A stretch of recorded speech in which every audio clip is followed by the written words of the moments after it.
Hello, fellow swivel heads. This is Greg Allison from Green Rigs coming to you on the 16th of September 21. Time on deck 2300 hours Central Daylight Time. Ladies and gentlemen, the United States, Australia, and the United Kingdom have formed a new three-way military alliance. It's going to be a game changer against China. This is huge. And it's huge for you because it may be a way to slow down, stop China, stop them from having military aggression, but it also poses some risk. And what is the risk? Well, it may be 10 years before it's fully enforced, before it's really up and ready to go. And maybe China will be prompted to do something before then. As a matter of fact, I've been saying I was going to do a video on some things that China's putting out that suggest that they might be prepping their people for some action in the near term, prepping their citizenry for a war against the United States. So, ladies and gentlemen, let's hope that'll come to pass. Let's hope we can have a peaceful future, although it's going to be tense any way you shake it or bake it, unless Xi Jinping falls out of grace, unless maybe more democratic forces take over in China. Possibility. I mean, you can always hope for better things. But in the meantime, this is a time that you got to know to prep, to get ready, because confrontation with China could be catastrophic worldwide, particularly here in the United States, of course, in China too. So, ladies and gentlemen, you really got to know this is the time to keep your eyes wide open and head on the swivel, because it's coming from us from everywhere, out there, in here, and all around. It's a proposition. This channel will help you survive, thrive, and stay out of the hive. And that's why I bring you these stories as part of my Eyes Wide Open and Head on the Swivel series, to let you know what you need to know. And I also cover other things like gardening, eating from the wild weeds in the trees, which is free. Things that you need to know to survive in the worst of times. And I'll be covering more of that in the future. But for right now, there's so much going on. I've been covering a lot of stuff's happening in the world too. I also cover worm farming, which is a key, basic, foundational aspect of being independent and gardening without having to go to the store and buy stuff. And I'll be selling worms again one day in the not too awful distant future, I hope. All right, all that said, if you're not subscribed to my channel, please subscribe, bang the update notification bell, and click all, so that you can get the notifications from my videos. And do check back on the channel time to time. And I also bring you specials, special deals. And there'll be some new, I'm going to have some new deals coming, whole new vendors coming to you soon. But for right now, guys, one of the best deals is long-term food storage, because if we get into one of these conflicts, you can almost bet that the grid would go down. Our power grid has several other threats to it. And boy, I got some other stories to bring that's going to blow your socks off. It's going to really open your eyes and make you think, holy smoke, you better get prepping, guys. So, by the way, so my special right now is $200 off this stuff right here. This is 25-year lasting food. It is freeze dried. It's real food. You get breakfast, lunch, and dinner. 2,000 calories a day, which will make you a winner, far better than a lot of the other companies offer. And they have, this comes from My Patriot Supply. They are simply the best in the industry because they have the widest range and selection of products for long-term food storage, gluten-free, vegan, meat eaters, whatever you desire is there. But you get, right now, if you go to prepwithgreg.com, you can get $200 off a 3-month supply, or $50 off a 1-month supply. A 1-month supply, 4 weeks that is 2 of these buckets. These buckets last you 2 weeks each. 2,000 calories a day, guys. Good stuff, and it's real food. This is not goop and goo. It reconstitutes, and it's just not regular stuff. It's kind of food that you want to eat, and it's a great price considering the food inflation that's coming. That's an investment. It's easy to store, easy to carry, bugging in, bugging out, something to make you want to shout. Check it out. All right, that said, let's get on with the story. What the Sam is going on, and why does this matter? Well, maybe the best way to illustrate that would be to go to a map and show you what's on the map. So I'm going to have to do a share to take you there. 1 second, ladies and gentlemen, and we're gone. Ding, ding, ding, ding, ding. Here we are. Here is Australia.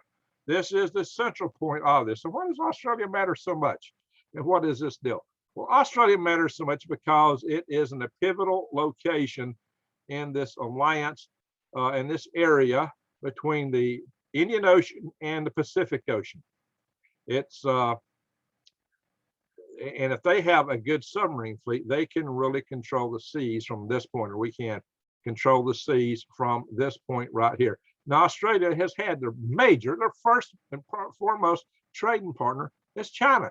So Australia maybe didn't really want to go down this road because it wasn't in their economic interest. But China has been so threatening, and with the actions they've been putting up, Australia's had to give it another thought. And Australia has decided to form in this alliance with the United Kingdom and the United States. And maybe this is one of the fruits of Brexit, is the United Kingdom is free to act as a nation and form alliances with people that are more along its lines of thinking and speaking. We all speak a similar language, somewhat very similar, I would say. What do you say, old chap? Anyway, so I have talked to y'all about this before. I've talked to y'all about how we could prevail in if we had a conflict in China with China, and it's not to directly engage them, not to invade them, but a blockade.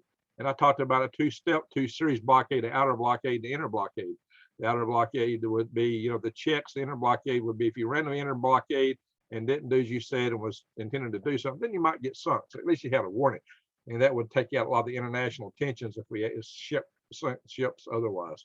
Now, hopefully, like I said, that don't come to pass. Hey, listen, guys, there's good people in from every country, city, village, hamlet of every race, color, and creed in the world, including mainland China, because people in mainland China are the same descent as the people of Taiwan. They're very freedom-loving people. It's just the political systems have taken them in different directions. Fortunately for people of Taiwan, they have freedom. The people over here are rediscovering the second cultural revolution. So they're not having so much fun as they were having just a very few years ago. I did a video, saying that Xi Jinping has failed. And what he's done is he's turning the world against China. What a success record. And he's also taken many draconian steps, which have done things like taking out $1 trillion out of the Chinese economy as part of this new second cultural revolution. So stay tuned, guys. That might be his undoing, but hey, Mao Zedong got away with worse. Well, and maybe Xi Jinping just getting started. We don't know. However, and a war would be far worse if they prosecute it to that standpoint. Now, what it means is if you go in here and zoom in closer, what you'll discover is India is already determined, and China, and everybody knows with their Navy, they could almost all the Chinese trade goes through this strait right here. It's the Malacca Strait, guys. You see it, the Malacca Strait right here. It's a long, narrow strait between Singapore and right here through Malaysia that these ships go through. And there's a lot of room in here to block all that traffic, all the oil, trade goods going to Africa, minerals coming from Africa, oil from the Middle East, trade goods going to Europe by ocean. They go through here, or anything going to our east coast of the ocean would probably prefer to go through here than go around South America, although some of it can get through the Panama Canal. This is a huge major trade route right here. And already India has been looked at, and India has also been looking at these islands here, these Indian islands, as a backup to that for a two-tier way to stop traffic coming in and out. So the Indian Navy has already been looking at this kind of thing. Of course, the way out of that, now here's another little, this strait right here between Java and Sumatra here is, this is island of Sumatra, this is the island of Java. This is where the big volcano called Krakatoa blew up, in the 1800s, and now a not Krakatoa is growing. And it may be a blowing. So this is also a narrow little statement. There really isn't any trade going through this strait for some reason, but it would also be easy to block off in the same venue. Now, all that said, otherwise they'd have to come around here over toward Australia or around Australia. Well, with this new pact, it's going to be very hard to do. So what's in this pact? This pact is a pact for United States is going to give nuclear power submarine technology to Australia. And Australia is going to build a whole fleet of nuclear power submarines, supposedly with conventional weapons, torpedoes, conventional missiles. China would be hard pressed because this is a strong vantage point to rule the seas from, in alliance with the United Kingdom and the United States.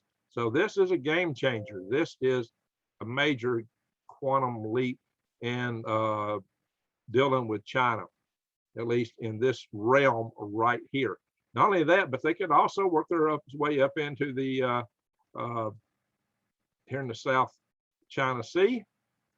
And as we know, and I will tell you later, Japan has gotten into it with China, because there were some gunboats sent to some Kaku Islands that are claimed by Japan and China, and Japan says they will defend them fiercely. So Japan and China are really getting into it over this. Japan has decided to up their Navy. They're increasing their defense spending as part of this deal.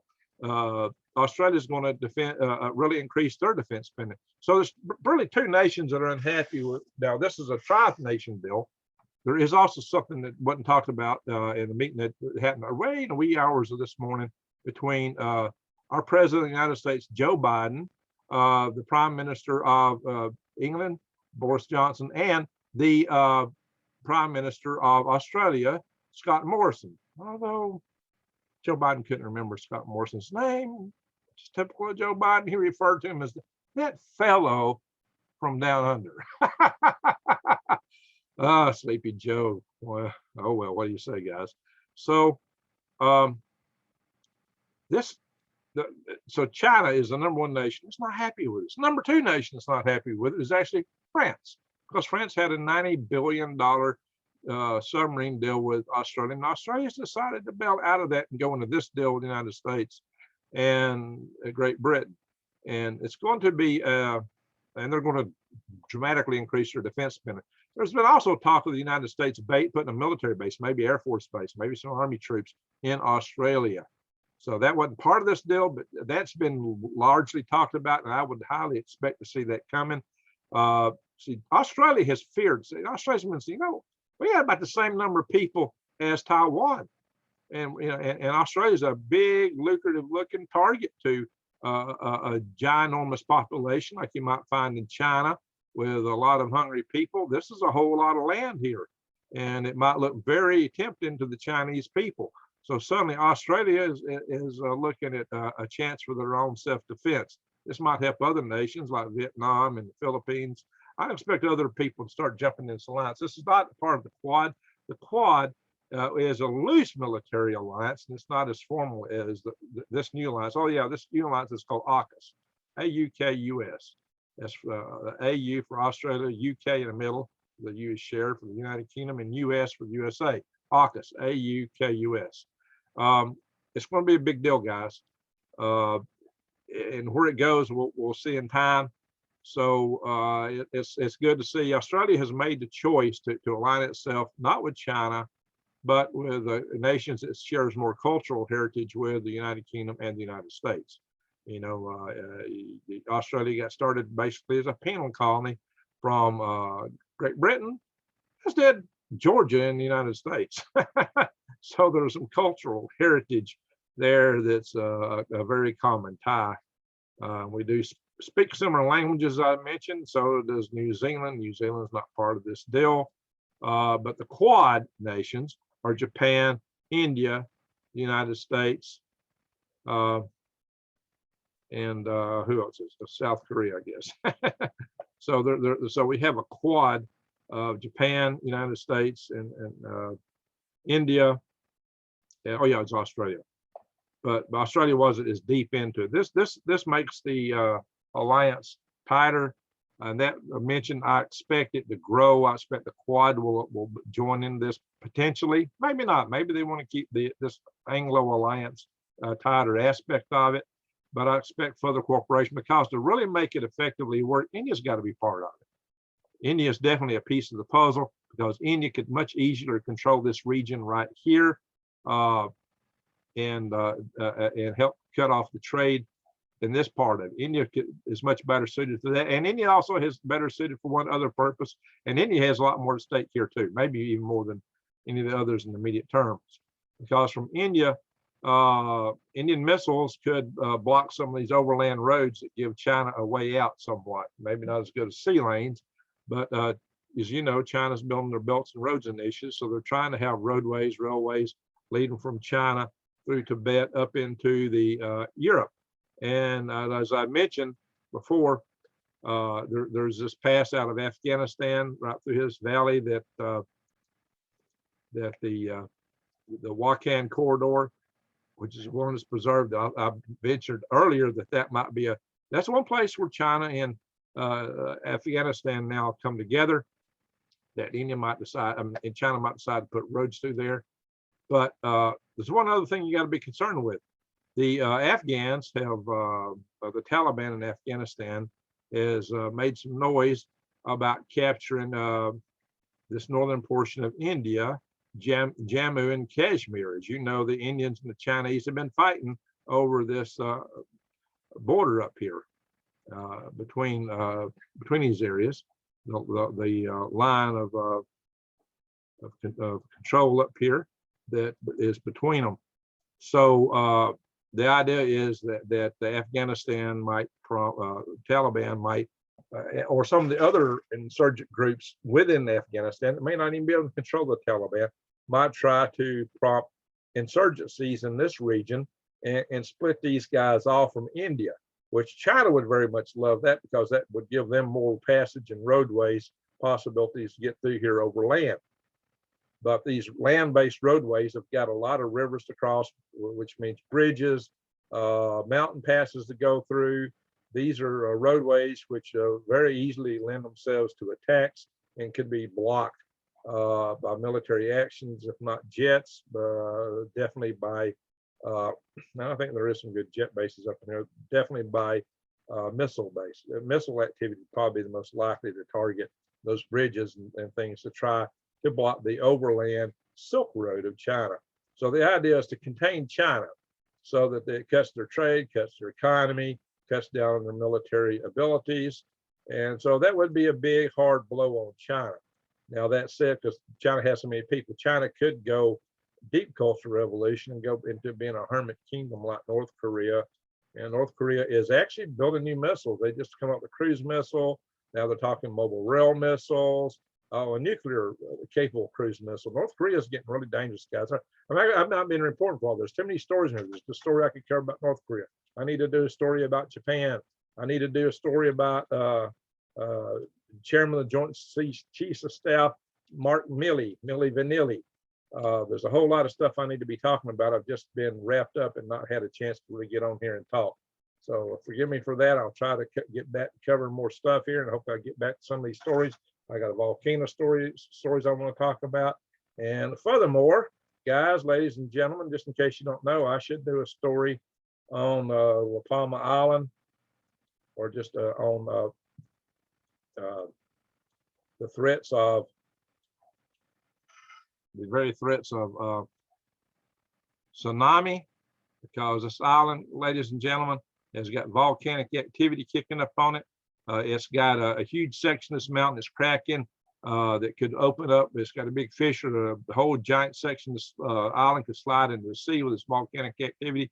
And some analysis suggests it could kick up a tsunami, a major tsunami right here, La Palma, this island right here. This is the one we're talking about. It could, because right now volcanic activity, there's tons of earthquakes in here. They're moving. It suggests there's magma moving through here in this area. So we may have a major explosion. This one is from 1949, but anyway, this island is cracked through here. They believe this stuff gets sloughed into the ocean so fast it can set up a tsunami. That many analyses, and not all of them, there's some that dispute it, but and it's not said that this volcanic activity, this magma will cause a volcanic action, but it could. The chances of an explosion here are growing higher and higher every day, and it could set up a tsunami that could travel 700 miles an hour across the ocean and take out our East Coast cities. Port of Charleston, Wilmington, Norfolk, New York, many cities along here, Boston, that would be perhaps susceptible to this tsunami. Jacksonville, Florida, maybe. There's many places in here, the Bahamas, that could be very much. Now, mostly it's going to be when the waves start to come up on land. So Bahamas may not actually do as bad as you would think, and how it would hit Florida would vary. So there's a possibility that there could be a major tsunami from that, and just from things like what I worry as much about the Russian Poseidon torpedoes they got that now are nuclear powered robotic long-range torpedoes that could actually camp out on the bottom of the ocean for long periods of time. They could be launched thousands of miles from their ship, that are big enough to carry the Sabama nuclear device, which is a 100 megaton device, which is larger than anything ever tested. Once a half SAR bomber was tested, 50 megatons is the largest device ever tested on Earth, and it was an enormous explosion, largest man-made explosion ever. We're talking about a single device that could take out the East Coast, ladies and gentlemen. So there's many tsunami threats for people living in these coastal cities. I would not want to be there. When you saw my videos on bugging out, I said, don't be on the East Coast cities. Don't be on any of the coastal cities. Try to be at least 500 feet above sea level. That would be and several miles inland from the coast. Because you can also get an asteroid striking the ocean that could cause something like that. Volcanoes down here in the Caribbean might cause tsunamis up this way or out up to the Gulf. My cursors don't want to do what I want them to. This computer's aggravating me. West Coast has got similar threats, especially with the subduction zone out here, the Cascadia subduction zone. So, ladies and gentlemen, there's a lot of things that could cause tsunamis. So we have a lot of things that you need to be prepared for, that you need to consider when you look at where you're living and where you're bugging out to. But ladies and gentlemen, this is a big game changer. It could calm China down if it goes into force before they do something of force. There's a lot of us are really worried that China will get much more military adventurous in the next few years. So, but there is a risk, as I mentioned. The risk is in the next 10 years, China might do something before all this goes into play. China might say, hey, this is our last best chance. And they may move on Taiwan and us. In fact, I got some indications, concerns that this stuff could happen in a few months. I've really got some big concerns that we may take an EMP attack, maybe within a year even, maybe within this winter, that we might get hit by an EMP attack and other things could happen. Oh, what moves that heart around? It was over here and I went over there. So there are a lot of things to be concerned about, a lot of things to watch out for. But this is interesting, and nothing else. It might mean jobs for America, more jobs for Australians, United Kingdom, and this alliance. So it could have a good side to it. But then there's this other side that kind of makes me wonder. And when we got a military where the Joint Chiefs of Staff seem to be so pro-China in many ways, which I'll cover again in a future video.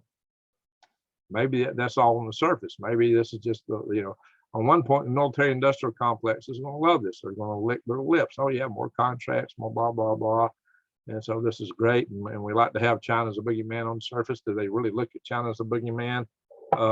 Maybe Milli Vanilli don't. A lot of us do. So we don't know what kind of game playing he's up to there. But and when you got I don't know, guys, so there's a lot to question about this, but it can be good overall in terms of having an alliance of our common speaking peoples here, and but mostly for the whole world, just a way to cut down the military adventurism of China, so China knows their own notice that they can't just run around and take over the world. Or maybe they still can. They might have some other, they got quite a strategy, they got quite a lot of influence, but people are waking up to it. The question is, will they move before we're ready? Are they seeing a optimum time to make moves? Is there other things that can dissuade them from doing that? We need to look at everything we can to dissuade them from being military adventurous. And we don't need to be military adventurous either. We just need a strong defense in this case, as long as China's out there. It's really a shame to be put in that kind of position, to have a world power that provokes us to do these kind of things, because really and truly the world would be better off if we didn't have any of this. The world would be better off if we didn't even have to have militaries. If we could beat our swords and plowshares, maybe we could all have big space adventures together and do some great things above and beyond the world in terms of developing economies above Earth, outside Earth, expanding our civilization in positive ways. And yet we're faced with this. So hopefully we can find ways around this. So I ask everybody to pray that there's peaceful resolutions to all these things, but we don't know. We're living in so much tension right now. But there's also hope. There's always hope. As long as you got breath in your lungs, you got hope. Just remember that. All right, oh yeah, there's a couple articles here I might share real quick. So this is one on the alliance. I'm not making this stuff up. It's real. This is just including intense examination of what we need to do to exercise our nuclear stewardship responsibilities here in Australia. Well, nuclear powered submarines. Not saying they're going to happen. It's handling nuclear fuel, not weapons. Of course, who knows? That may change one day. We need to be able to address both, well, especially if they have U.S. assets. So the U.S. or the British assets may contain those kind of weapons, because we do have those, and so does Great Britain. We need to be able to address both current strategic environment in the region and how it may evolve, because the future of our nations, each of our nations, and indeed the world, depends on a free and open Indo-Pacific, enduring and flourishing in the decades ahead. Well, that's one thing Biden said that I will agree with. You know, anybody can say something you can agree with every now and then, right? So, yeah, so there's going to be a big submarine building plan. A lot of stuff's going on here, guys. It's going to be interesting to see how this plays out. The French aren't happy with this, as I mentioned.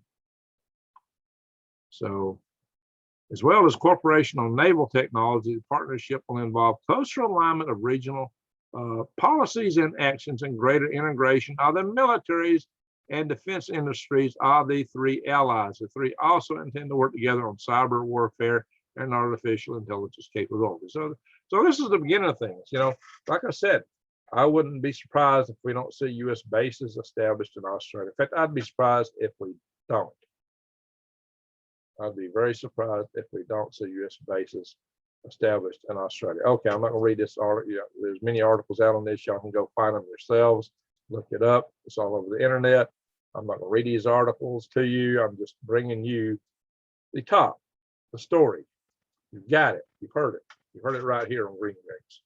And I heard about this in the wee hours of, actually last night. It was already Thursday in that part of the world.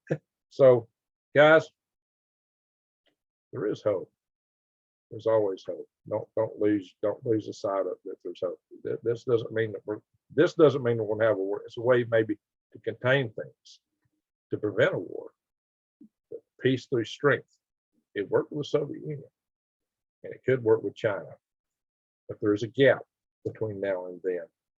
So let's hope that we're resolute in our actions and our thoughts and policies in such a way that it doesn't instigate an actual war. But then again, I'm really worried that China may have something up the sleeves. I really am. More on that in the future. But ladies and gentlemen, prep right now. There's a lot of things going on. One thing that's going on in Australia, lockdowns, counts, all kind of bad stories coming out of there. Some people are ready to come here. I don't think it'll ever be quite here like it is in Australia. Because we didn't give up certain rights in America that they did in Australia, if you know what I mean.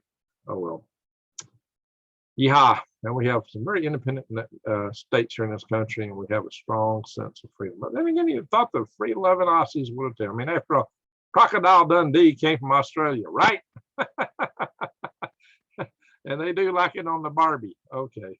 So we got hope for Australia. Hope for Australia will be breathe free as the whole world.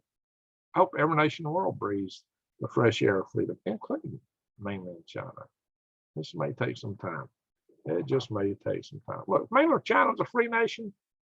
Holy smoke, they would be amazing. If you thought they were amazing a decade ago as they were really growing, they ain't nothing. China could really come out if they could just shed the CCP. Give us time and we shall see. All right, ladies and gentlemen, be the light into the world. Like I've said many times, that light dispels darkness and love dispels hate. So go shine your love light into the world. And thank you very much for watching.